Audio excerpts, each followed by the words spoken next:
Le dispositif du parrainage, déployé depuis 30 ans à la mission locale jeunes du bassin annécien, permet aux jeunes d'être accompagnés dans leurs premiers pas vers l'emploi et l'autonomie. Aujourd'hui, une trentaine de bénévoles issus d'horizons professionnels très variés s'engagent auprès de la MLJBA. Alors, je suis Mireille Chaput, j'ai 70 ans depuis très peu de temps et je suis retraitée de la fonction publique. De formation initiale, je suis infirmière puéricultrice et j'ai terminé ma carrière en tant que cadre supérieur de santé. Je m'appelle Régis, j'ai 70 ans. Je suis retraitée de l'industrie spatiale. Cindy Boffelli, j'ai 41 ans et je suis éducatrice de jeunes enfants.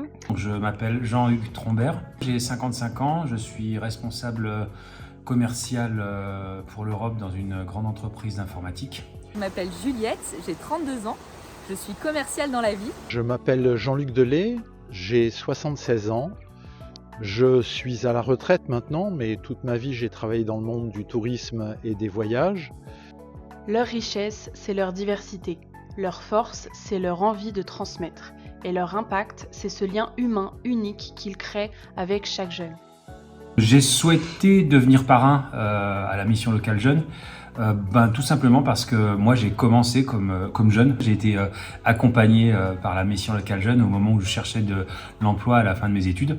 Et donc c'est assez naturellement que quand la mission locale en fait m'avait contacté pour moi-même parrainer des jeunes que j'avais dit oui. Dans mon activité professionnelle antérieure, j'étais tuteur des emplois d'avenir et tout naturellement, j'ai été tuteur de jeunes. Et quand j'ai pris ma retraite, la DRH m'a conseillé de contacter la mission locale pour poursuivre l'accompagnement des jeunes parce qu'ils trouvaient que j'étais faite pour ça. Je faisais partie d'un club qui s'appelle le Lions Club International. Et dans le cadre du Lions Club, il y avait Madame Marilène Fiard qui était présente et qui cherchait des intervenants, des parrains.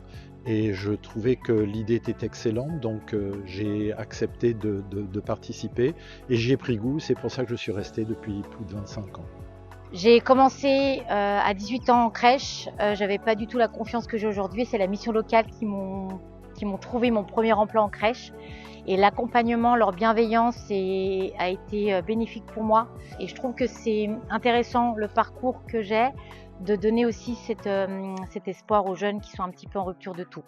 En étant à Toulouse, juste avant de déménager sur Annecy, j'avais participé à une association qui était l'aide à la recherche d'emploi et j'avais du temps libre ici à Annecy en arrivant. Donc je cherchais à refaire à nouveau du bénévolat et à m'investir plutôt sur des jeunes et en compte j'ai découvert un peu par hasard le bénévolat à la mission jeune, d'où cette possibilité d'essayer de transmettre des choses ou d'aider.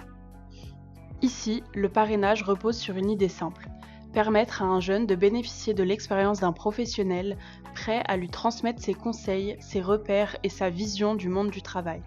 Ça m'apporte du partage, la satisfaction en fait d'être avec des gens d'un autre milieu qui n'ont pas forcément la même chance ou le même niveau d'expérience que moi. Ça en fait c'est super valorisant, donc j'aime beaucoup ça. D'abord ça me permet de rester à niveau, si je puis dire, parce que les années passent et il y a beaucoup de choses qui changent. J'aime bien transmettre auprès des jeunes, c'est très gratifiant pour moi de voir les jeunes évoluer, d'avancer. Ça m'apporte, pour être franc, un lien social, puisque je suis un peu parachuté ici. Ça m'apporte de l'utilité, j'ai l'impression que je sers à quelque chose. Qu'est-ce que j'espère transmettre aux jeunes accompagnés? Mon énergie, mon enthousiasme, leur faire passer le message que rien n'est écrit. Ils ont des ressources, ils ont beaucoup plus d'atouts et de cartes à jouer qu'ils le pensent. La confiance, que tout est possible quand on aime quelque chose, qu'il ne faut jamais abandonner, que même si on tombe très bas, on peut se relever et qu'il y a toujours quelqu'un pour nous aider. Moi, ce que j'essaye de dire à tous ces jeunes que je rencontre, c'est que tout est possible. Donner envie d'avoir du plaisir à aller travailler et j'ai toujours eu du plaisir à travailler et j'essaye de leur communiquer ça, d'avoir du plaisir le matin à se lever pour aller travailler. Ce que je cherche, c'est vraiment leur donner envie de continuer à apprendre, qu'ils gardent leurs valeurs surtout. Concrètement, il prend plusieurs formes. Il y a d'abord le parrainage individuel, un accompagnement sur plusieurs mois pensé pour aider le jeune à définir ou affiner son projet, préparer ses candidatures, ses entretiens, mais aussi renforcer sa posture et sa confiance en lui. Le parrainage peut aussi être collectif. Chaque mois, nos parrains et marraines animent des ateliers de simulation d'entretien d'embauche et de savoir-être en entreprise.